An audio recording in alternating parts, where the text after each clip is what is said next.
Well, unfortunately, we missed the action because I was gone all day today trying and succeeding in getting my CDL, my Class B, so I can drive a school bus. I have a video talking about why I'm doing that, explaining some of the benefits and the ideas behind it that I'll share with you guys. But while I was gone today, the guys came in and went ahead and set the forms for the foundation of the shed.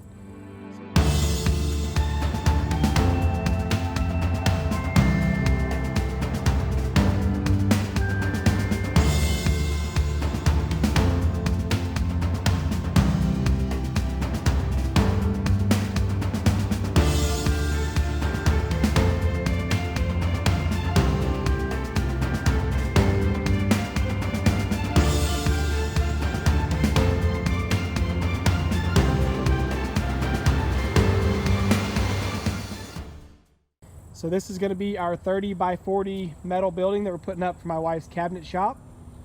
It's really interesting because standing here looking, I feel like we gained a lot of dirt somewhere.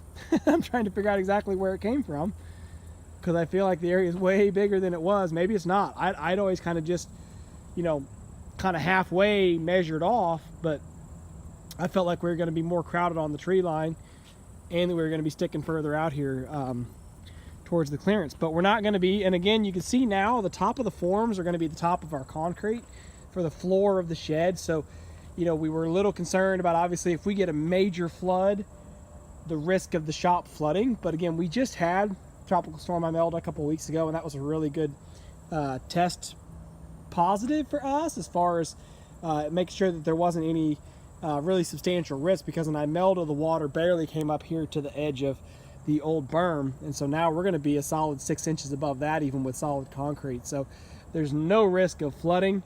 I've never seen water get higher.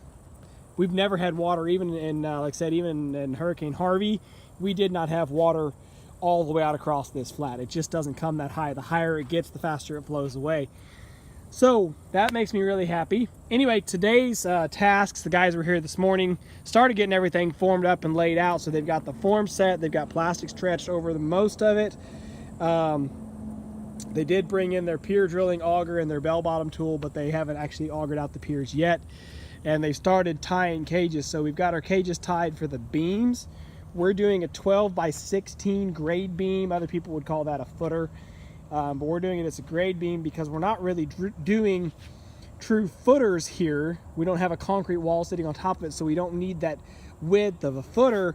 What we're after instead is for the grade beam itself to give us a little bit of extra rigidity on the edge of the slab. So here our grade beams are pre-tied out. We just have just around the edges 40s and 30s, which this isn't all of them because these are only 20-foot sticks.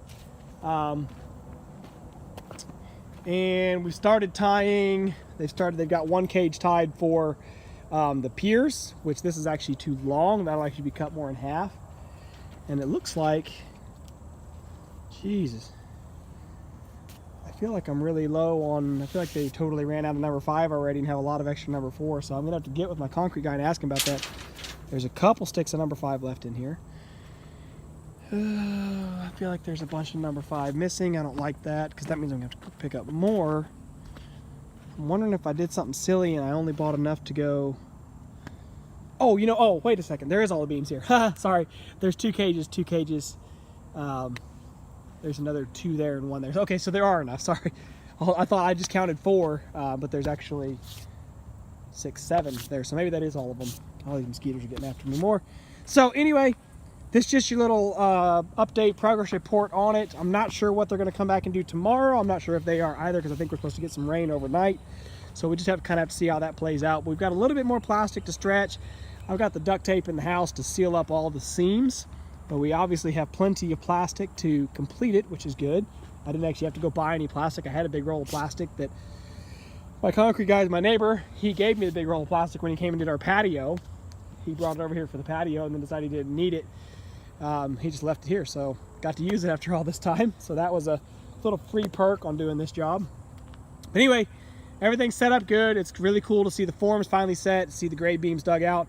So the next will be to obviously finish the plastic, and then we will bore the piers. We're going to do a pier on each corner and then one in the middle. And again, the idea, this is a a pier and beam sort of slab design, not to say pier and beam like we're up on blocks like a mobile home, but pier and beam in that the piers will be set down on really hard clay, and technically the weight of the shed, the weight of the slab in the shed can all be borne solely on the piers if necessary, in case the ground were to just disappear out from under it.